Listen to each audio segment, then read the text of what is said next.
পর্যন্ত সেটি জুলাই পরবর্তী আরেকটি বড় একটি বিজয়, যে বিষয়টি নিয়ে দাবি করছিলেন 5ই আগস্টের পর থেকেই সবার মনেই দাবিটি ছিল, সবার মুখেও এই দাবিটি ছিল, কিন্তু অজানা কোনো কারণে এই বিষয়টি সামনে ওইভাবে কার্যকর হচ্ছিল না। সেটি একটি আনন্দের বিষয়, সেটি হচ্ছে আবারও একটি ঈদ মোবারকের ঘটনা।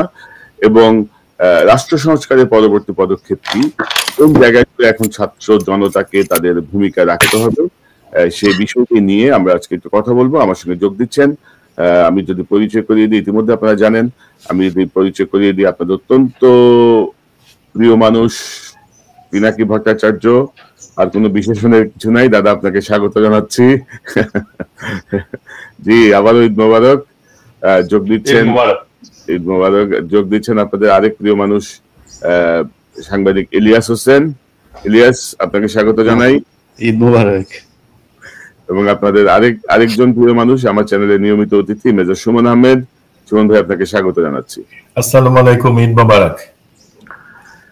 সবাইকে নিয়ে এই আলোচনাটা গতকালই করতে চাইছিলাম, কিন্তু পিনাকিদা ছিলেন প্যারিসের বাইরে, ইলিয়াসও ব্যস্ত ছিল, কথা হলো না। তো দাদা, এই যে ধরেন অবশেষে আওয়ামী লীগের এই কার্যক্রম আসলে নিষিদ্ধ হলো, মানে বিচার শেষ হওয়ার আগ পর্যন্ত, তো এটা কতটুকু কার্যকর হবে বলে মনে করেন, বা এই মুহূর্তে করণীয় কি? কারণ আমরা তো ধরেন নানা রকমের ধানাই বানাই দেখছি, তো উপদেষ্টা পরিষদের ভিতরেই যে অবস্থা দেখি আর কি হাসিনা লোকজনের, তো তাতে আপনি কি মনে করছেন এই জায়গাটা? এখান থেকে আমি আলোচনা শুরু করি। প্রথম বিষয়টা হচ্ছে যে এটা তো অনেক আগে হওয়ার কথা ছিল, এবং উপদেষ্টা পরিষদ কিন্তু গত বছরই একটা সিদ্ধান্ত নিয়েছিল যে আওয়ামী লীগের কার্যক্রম এটা বন্ধ থাকবে। কিন্তু এটার আইনি প্রক্রিয়া কি হবে, কিভাবে এটাকে ইমপ্লিমেন্ট করা হবে, আবার পশ্চিমা বিশ্বের আর একটা চাপ ছিল। পশ্চিমা বিশ্বের চাপটা কিন্তু আবার এটা পশ্চিমা বিশ্বের নিদর্শন। ইন্ডিয়া থেকে পশ্চিমা বিশ্বকে দিয়ে বলানো যে আওয়ামী লীগকে আসলে নিষিদ্ধ হবে, কারণ ইন্ডিয়ার একটা বড় ধরনের চিন্তা আছে যে সত্যিকার অর্থে আওয়ামী লীগ যদি বাংলাদেশের রাজনীতি থেকে চলে যায় তাহলে আমার স্টেকটা কে দেখবে। অবশ্যই এই ক্ষেত্রে আমি মনে করি যে এখন তাদের স্টেক দেখার লোকজন হয়ে গেছে আর কি। এখন মানে তাদের ইন্টারেস্ট এত বিস্তৃত যে বাংলাদেশে তাদের স্টেক দেখার অনেক লোক, ইভেন ফ্যাসি বিরোধী লড়াই যারা করেছে তাদের মধ্যেও আছে। আমি তাদের নাম বলতে চাই না, তাদেরকে বিব্রত করতে চাই না। কিন্তু এই কাজটা দেখা যাচ্ছে যে মানে প্রফেসর ইউনূসের সরকার তো হচ্ছে সবচেয়ে বড় রাজনৈতিক প্রতিষ্ঠান একটা দেশে। তো প্রফেসর ইউনূসের সরকারও একটা রাজনৈতিক প্রতিষ্ঠান হয়ে ওঠা উচিত ছিল, কিন্তু ওনারা রাজনীতিটা করতে পারছেন। দেখা যাচ্ছে যে রাজনৈতিক প্রশ্নে ওনারা সিদ্ধান্তহীনতায় ভুগছেন, দোদুল্যমান আছেন, এবং জনগণের তরফ থেকে যখন একটা চাপ আসে, যখন সে রাজপথে একটা শক্তি দেখে, তখন সে রাজনৈতিক সিদ্ধান্তটা নিতে সফল হয়, যেটা আমরা দেখেছি 32 নম্বর জয় বাংলা করার সময়। এবং তারপরে এখানেও দেখলাম যে জনতা যখন রাস্তায় নামলো সেই সময় তারা একটা স্ট্রং পলিটিক্যাল পজিশন নিতে বাধ্য হলো বা নিতে সাহসী হয়ে উঠলো। এই জন্যই বলি যে আমরা আসলে, আমি কনক আর ইলিয়াস একসাথে চলে যাই আর কি দেশে, যে এই কাজটা করি আর কি, যে পলিটিক্যাল সাপোর্টটা রাজপথে তৈরি করি, সো দ্যাট প্রেসিডেন্টের সরকার একটু সাহস পায়। আমার মনে হয় যে যেটুকু এখন অগ্রসর হয়েছে সেটা ভালো হয়েছে, এবং যেই পলিটিক্যাল অ্যালায়েন্সটা গড়ে উঠেছে রাজপথে এই আওয়ামী লীগ নিষিদ্ধের প্রশ্নে, সেইটা একটা খুবই গুরুত্বপূর্ণ বিষয়। এবং আমি এটা মনে করি এটা মার্চ ফর গাজার সাবসিকুয়েন্ট স্টেপ, যেখানে যেই রাজনৈতিক শক্তিটা গড়ে উঠছে একটা ফ্যাসি বিরোধী পিওর রাইট ন্যাশনালিস্ট এবং স্ট্রং, আমি যেটা বলবো যে close to our religious culture, এরকম একটা পলিটিক্যাল ফোর্স তৈরি হয়ে উঠছে। এবং এই পলিটিক্যাল ফোর্সের মধ্যে আমরা এখানে ছাত্রদেরকে পেয়েছি, এনসিপি কে পেয়েছি। এটা আমাদের একটা খুবই বড় অর্জন হয়েছে যে আমাদের একটা প্ল্যাটফর্ম তৈরি হয়েছে, যে প্ল্যাটফর্মের উপরে ভর করে আমরা ভবিষ্যতের রাজনীতির পথে অগ্রসর হব। এবং আমার মনে হয় এটাই আগামী বাংলাদেশের নেতৃত্ব দেবে, এই প্ল্যাটফর্মটাই বাংলাদেশের আগামী নেতৃত্ব। দাদা, আমি আবার আসছি আপনার কাছে। দাদা, আপনার সাউন্ডে একটু আনক্লিয়ার মনে হচ্ছে আমার কাছে, হয়তো মাইক্রোফোনের জটিলতা বা অন্য কোনো কিছু। আপনি একটু যদি রিমুভ করে আবার ইয়ে করেন মাইক্রোফোনের পয়েন্টটা আর কি। আমি আবার ঢুকছি তাহলে। তো ইলিয়াস একটু আপনার কাছে শুনি, এই যে ঈদ মোবারক আওয়ামী লীগ যে কার্যক্রম যে নিষিদ্ধ হলো আসলে কতটুকু কার্যকর হবে, বা এই মুহূর্তে আপনি কি মনে করছেন, আপনার পর্যবেক্ষণটা কি? কনক ভাই, আপনি সবাইকে ঈদ মোবারক। আগে আপনি কালকে জ্যাকসন হাইটে ছিলেন। বৈষম্য বিরোধী আন্দোলনের যারা এখানে কাজ করেছেন তাদের নেতৃত্বে বিএনপি জামাতের লোকজনও ছিল, আপামর জনতা এখানে তাদের ব্যানারে সেখানে গিয়েছিল। মূলত যুক্তরাষ্ট্রে আসলে যে ব্যানারে আসলে এখানে বিএনপির লোকজনই বেশি ছিল, এবং সেই আনন্দ মিছিলের সামনে এসে আওয়ামী লীগ, এখানে আওয়ামী লীগের শুধু যে টোকাই শ্রেণীর কয়েকজন ছিল এরকম না, আওয়ামী লীগের প্রেসিডেন্ট ছিল, যুক্তরাষ্ট্র আওয়ামী লীগের সভাপতি সিদ্দিকুর রহমান ছিলেন, এবং আরো অনেক তাদেরকে এখানকার যে নেতৃত্ব স্থানীয় যারা সবাই ছিলেন, তারা এখানে বিএনপির নারীদের গায়ে হাত দিয়েছেন, ধাক্কাধাক্কি করেছেন, সেটা নিয়ে পুলিশ রিপোর্টও হয়েছে আমি যতটুকু জানি। তো একটা জিনিস চিন্তা করেন কনক ভাই, আপনি যখন এখানে ছিলেন, আমাদের এখানে যে কজন আছে সবার পরিবারের উপরেই ছোটখাটো হয়েছে, কিন্তু সরাসরি যদি বলি পরিবারের সদস্যদের উপরে আপনার বোনকে ধরে নিয়ে গিয়েছেন। আমি যেদিন 21 টেলিভিশনের চেয়ারম্যান যেদিন জেলে যান, সেদিন আমার ছোট ভাই বাংলাদেশের একটা বেসরকারি টেলিভিশনে সাংবাদিকতা করতো, সেই রাতেই তাকে সেখান থেকে স্যাক করা হয়েছে, এবং সে অফিসে যায়নি, তার সেই বেতন ভাতা সেই জিনিসগুলো আপনার ফেরত দেওয়া হয়নি এখন পর্যন্ত। আপনার বোনকে ধরে নিয়ে যাওয়া হয়েছে, পিনাকি ভট্টাচার্য ওনার পরিবারের উপরেও নানান ধরনের নির্যাতন এগুলো করা হয়েছে। তো ধরেন আমরা আমাদের পরিবারের উপরে যত ধরনের নির্যাতন অত্যাচার আইনি নানান ধরনের মামলা তো অভাব নাই, সেগুলো এখনো আছে, সেগুলো করা হয়েছে। কিন্তু আওয়ামী লীগ যে এই যে বাইরে বসে বসে তারা এত ধরনের ষড়যন্ত্র করছে, এবং আপনি দেশের ভেতরেও যদি চিন্তা করেন, আমি অনেকগুলো ওদের ইন্টারনাল গ্রুপ যেগুলো আছে সেগুলো আমাকে বিভিন্ন সংস্থা থেকে যখন দেয়, সেগুলো আমি আমার ফেসবুক ইউটিউবে পোস্ট করি। সেই তথ্য ধরে কিন্তু তাদেরকে ধরা সম্ভব, মোবাইল নাম্বারগুলো সেখানে থাকে, এটা ধরে 1 মিনিটের ব্যাপার তাদের ট্রেস করা যে তারা কোথায় আছে, তাদেরকে ধরা হয় না। তো এরা দিনকে দিন এই ধরনের আস্ফালন দেখাচ্ছে বিদেশে বসে বসে। আমরা এখানে বসে অনেক কথা বলেছি, আমরা ইউটিউবে আমরাও এখানে আমাদের যে অ্যাক্টিভিটি সেগুলো করেছি, কিন্তু কোনোদিন কারোর গায়ে হাত তুলে না, কারোর সাথে মারামারি করে না, বরং এরা ওই সময় আমাদের সাথে মারামারি করতো, এখনো করছে। তো বাংলাদেশ তো এখন পরিবর্তন হয়েছে, এখনো তাদেরকে এগুলো করতে দেওয়া যাবে না। তো আমরা কারোর বাড়িতে যে হামলা হোক, কারো পরিবারের মানুষের উপরে আঘাত করা হোক, আমরা এটা চাই না, একদমই চাই না আমরা। কিন্তু তাদের তো দেশে তাদের ব্যাপারে তো আইনি ব্যবস্থা নিতে হবে, এটা আমি মনে করি নেওয়া খুবই জরুরি। আর আরেকটা বিষয়, আমাদের গতকালকে আমি পরে যেটা শুনলাম যে আমাদের জুলকারনাইন সায়ের সহ আরো অনেকেরই এই বিশেষ করে কয়েকটা টেলিভিশন চ্যানেলকে ভারতে নিষিদ্ধ করা হয়েছে, সেই সাথে আমি, আপনি, পিনাকিদা, আমাদের চ্যানেলগুলো তো নিষিদ্ধ আছেই। এখন এটার ব্যাপারে ধরেন বাংলাদেশ সরকার কি পদক্ষেপ নিয়েছে বা নিচ্ছে এখনো পর্যন্ত আমরা জানি না। এটার সুস্পষ্ট একটা ব্যাখ্যা সরকারের পক্ষ থেকে আসতে হবে। প্রথমত হচ্ছে বাংলাদেশের মানুষ ভারতীয় টেলিভিশন চ্যানেল এই দেশে থাকুক এটা চায় না। এই দেশের মানুষের পারিবারিক যত বিশৃঙ্খলা তৈরির জন্য দায়ী হচ্ছে ভারতীয় এসব সিরিজ, ভারতীয় এসব টেলিভিশন চ্যানেল। এর বাইরেও যদি আপনি চিন্তা করেন, পৃথিবীর ভেতরে সবচাইতে বেশি প্রোপাগান্ডা ছড়ানোর মেশিন হচ্ছে এই ভারতীয় মিডিয়া। তারা কেন আমাদের সরকারের বিরুদ্ধে মিথ্যাচার করার পরেও এই দেশে চলমান থাকবে, এই ব্যাপারে সরকারকে একটা সুস্পষ্ট নিতে হবে। আর আপনি যে প্রশ্নটা করেছেন যে নিষিদ্ধের ব্যাপারে, দেখেন নিষিদ্ধের এখানে আমি আমার যাদের সাথে আলাপ হচ্ছিল, যারা এটার সাথে ছিলেন, তাদের অনেকের সাথেই কথা হচ্ছিল, এবং আমাদের একটা আলটিমেট টার্গেট ছিল যে আমি তাদেরকে যেটা বলেছিলাম যে ভাই, হতে পারে সরকার এখানে কোনো কিছুই করবে না, কিন্তু তারপরে একটা মেসেজ সরকারকে দিতে হবে যে ভবিষ্যতে তারা যেন এই আওয়ামী লীগকে নিয়ে কোনো ধরনের নতুন করে নির্বাচনে আনা, আওয়ামী লীগকে রাজনৈতিক কর্মসূচি পালন করতে দিতে হবে। আরেকটা অন্য ওই যে ওয়াকার যে ধরনের আওয়ামী লীগ আনতে চেয়েছে, রিফাইন আওয়ামী লীগ, এই ধরনের কথাবার্তা যেন বলতে না পারে, এই ধরনের একটা মেসেজ তাদেরকে দেয়া। সো আমার মনে হয় তার চাইতে অনেক বেশি কিছু হয়েছে। তারপরেও ধরেন যদি আপনি মনে করেন আওয়ামী লীগকে নিষিদ্ধের চিন্তা করা যায়, আর যে দাবিটা উঠেছিল সেটা করাতে সমস্যা কোথায় ছিল? অনেকেই আমাকে একজন বিএনপির খুব উচ্চ পর্যায়ের একজন নেতা বলছিলেন যে ইলিয়াস দেখো, এটা আমার মনে হয় আইনগতভাবে হলেই সবচাইতে ভালো হয়।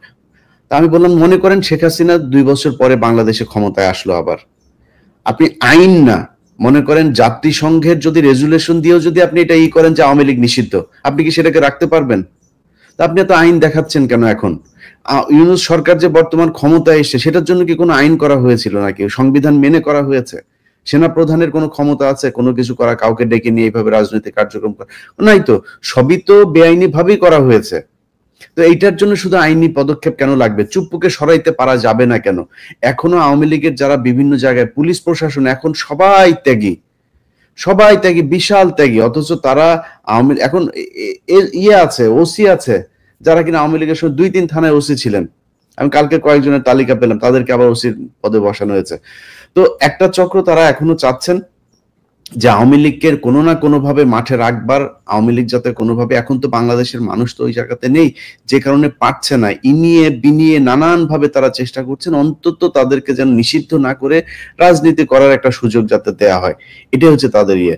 তো আমি আমার এই জায়গায় আমার বক্তব্য খুব স্পষ্ট যে বাংলাদেশের মানুষ শেখ হাসিনা যতবার দাঁড়াতে যাবে ততবার তাকে শুইয়ে দেবে।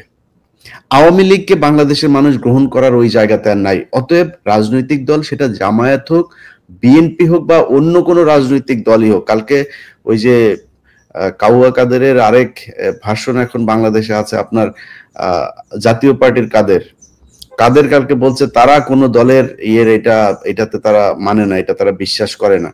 সো এই ধরনের কাদেরের কিন্তু ভিডিও আছে আমার কাছে, আগে থেকে বলে রাখলাম। কাদেরের কিন্তু বহু আগেই ভিডিও ছিল, তা ওরে নিয়ে আর আমি নাড়াচাড়া করি না, কারণ এটারে নিয়ে নাড়াচাড়া করার মতো জিনিস না।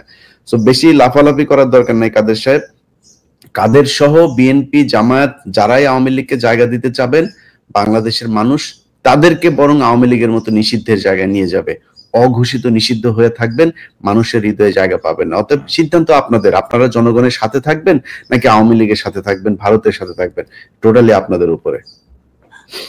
ধন্যবাদ ইলিয়াস। আসলে বিষয়টা হচ্ছে যে ধরেন নর্মালি তো আমাদের রাজনৈতিক যে পরিবর্তন, বিশেষত আমরা 90 পরবর্তীতে দেখছিলাম যে একটা দল আসে, একটা দল যায়, 5 বছর পর পর মানুষ তাদের মতো করে সিদ্ধান্ত নেয় কাকে রাখবে, কাকে সরাবে। তো এবার আসলে আওয়ামী লীগ যেভাবে গণহত্যা করেছে, যেভাবে গুম খুনের সঙ্গে যুক্ত ছিল 16টা বছর, এরপর আওয়ামী লীগকে সাপোর্ট করার কোনো কারণ নাই। দাদা একটু কথা বলেন, একটু দেখি আপনার সাউন্ডের কি অবস্থা। হ্যাঁ, সাউন্ড শোনা যাচ্ছে এবার? এখন বেটার, এখন অনেক বেটার আগের চেয়ে। তো সুমন ভাই, আপনার কাছে একটু আসি। আপনি যুক্ত ছিলেন সেই জুলাই আন্দোলনের আগে থেকেই, আপনি বিষয়গুলো খুব মনিটর করছিলেন, আপনি নিজেও এখানে যোগ দিয়েছেন, আপনি যুক্ত ছিলেন। পাশাপাশি আপনি হচ্ছেন বিডিআর হত্যাকাণ্ডের ঘটনার একজন ভিকটিম, আপনি নির্যাতিত। তো সবকিছু মিলিয়ে এই যে আওয়ামী লীগের যে এই যে আপনার পিনাকিদার ভাষায় জয় বাংলা হয়ে যাওয়া, মানে জয় বাংলা হয়ে যাওয়ার পথে আছে আর কি, তো কিভাবে দেখছেন এই যে নিষেধাজ্ঞা কার্যক্রমের উপর যে নিষেধাজ্ঞা, এটি আপনার দৃষ্টিতে আপনি কি মনে করেন? ভাই, প্রথমে আপনাদেরকে কংগ্রাচুলেট করি, কংগ্রাচুলেশনস। আপনারা 3 জন, ভারত মোদি আপনাদেরকে নিষিদ্ধ করছে, এটা একটা বড় অ্যাওয়ার্ড, অ্যাচিভমেন্ট। কিন্তু যদিও ওর কাছ থেকে অ্যাওয়ার্ড পাওয়ার জন্য আমরা বসে নাই, বাট ওই যে বলা হয় না যে ইন্ডিয়া যারা শত্রু মনে করে সে হচ্ছে আমাদের সব থেকে বড় বন্ধু। তো আলহামদুলিল্লাহ, কংগ্রাচুলেশনস ওয়ান্স এগেইন। এখন একটা প্যাটার্ন একটু দেখেন, আওয়ামী লীগ নিষিদ্ধ হয়েছে, দাদা জয় বাংলার কথা বললো, বাট প্যাটার্নটা কি?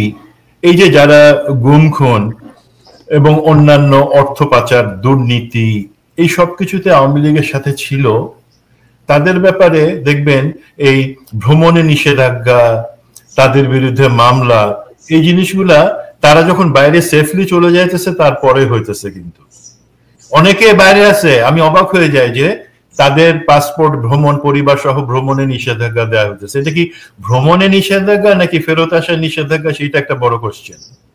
আমরা এটাও জানি যে পতিতা হাসিনাকে যদিও বলা হয় পালায় গেছে, বাট তাকে অ্যাকচুয়ালি অর্কেস্ট্রেটেড ওয়েতে সেফলি একটা এক্সিট দেওয়া হয়েছে এবং এই আওয়ামী লীগকে পুনর্বাসনের একটা পথ খোলা রেখে এবং তাকে নিষিদ্ধ করার জায়গাটা ডিলের মধ্যে ফেলে এতদিন পরে যখন করা হলো একটু তাকায় দেখেন এর মধ্যে কি হয়েছে।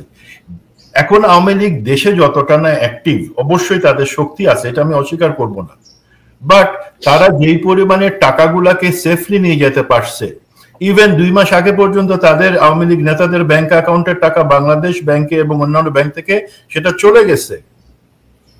এখন পর্যন্ত ইলিয়াস একটা প্রোগ্রামে সকালবেলা বলছেন যে শেখ হাসিনার চাচা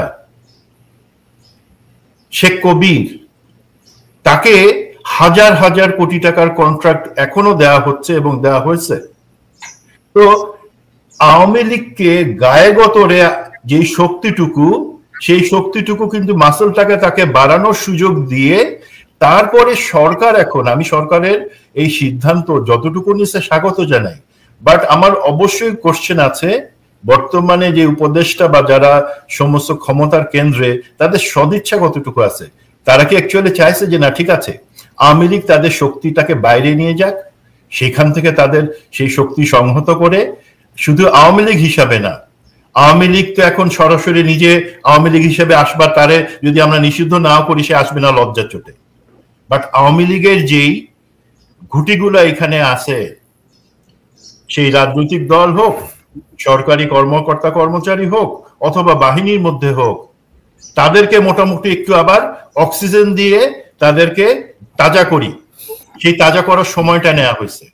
সেই সময় নিয়ে তারপর এখন আমাদেরকে বলা হচ্ছে যে একটা প্রক্রিয়ার মধ্যে থেকে তাদেরকে নিষিদ্ধ করা হবে এবং সেটা একটা সম্ভাবনার কথা বলা হয়েছে। সেই পর্যন্ত তাদের কার্যক্রম বন্ধ থাকবে। আওয়ামী লীগের কার্যক্রম কি বাংলাদেশে কতটা আছে?